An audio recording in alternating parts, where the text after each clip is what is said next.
detailed by Minister Joan Burton yesterday evening is to, as Section 6 of the bill outlines, provide for the introduction of a back-to-work family dividend scheme, which was announced first in the 2015 budget.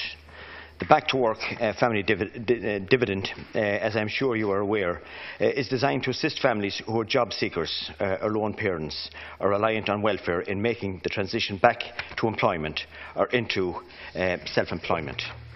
The new scheme will ensure that if you are currently in receipt of job seekers or one-parent family allowance, you will now be able to retain the £29.80 qualified child allowance for each child for 1 full year. You can also retain half of this payment for a second year when you return to work.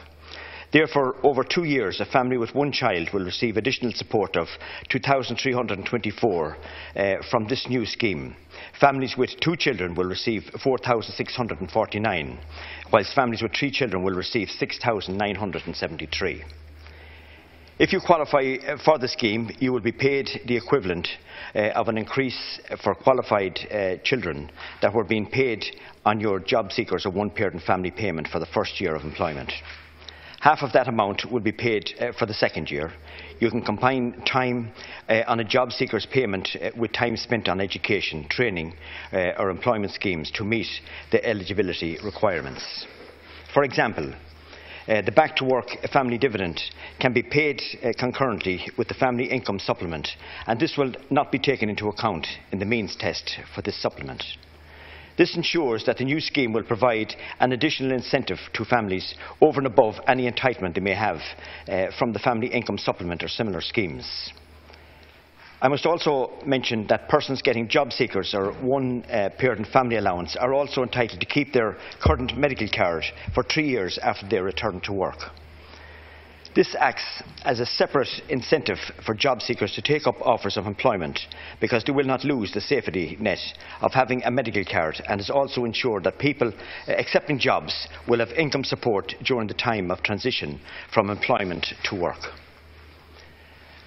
Getting back into employment has the single biggest impact in terms of improving family income and the situation for their children.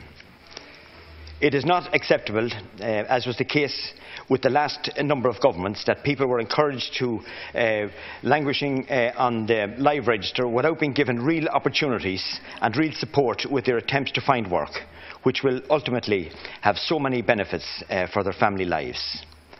The overall goal of this bill is to make working in this country pay. Therefore, I am pleased to see that the government have introduced this new scheme, which will make work more appealing for so many families. It will help to support many parents of young families and convince them that welfare is not a long-term solution to their lives. Another important aspect of this new social welfare bill is contained within Section 7 of the bill. This contains new provisions aimed at strengthening the current legislation surrounding authentication of a person's identity when presenting for payment of social welfare. Although this government has introduced a wide variety of new legislation since 2011, which has sought to tackle head-on the scourge of social welfare fraud, there are still cases of this type of fraud occurring on a daily basis throughout the state. Section 7 in particular will introduce new requirements which will distinguish between people presenting for social welfare payments on their own behalf and a person who has been nominated to collect the payment on their behalf, making it clear for post office staff which is the case on these occasions, ultimately providing greater clarity for all involved. Also, Section 7 introduced new provisions which will allow the Department of Social Protection to administer payments to certain vulnerable groups, such as the homeless, who may have difficulty retaining identity documentation. Section 7 also allows for the recording and retention of any information and documentation supplied for identification purposes at post offices, which can be used as evidence by its staff, if appropriate, in cases of impersonation and welfare fraud. I believe that the new provisions in particular will be a vital new measure which will be beneficial in the fight against those who seek to carry out welfare fraud.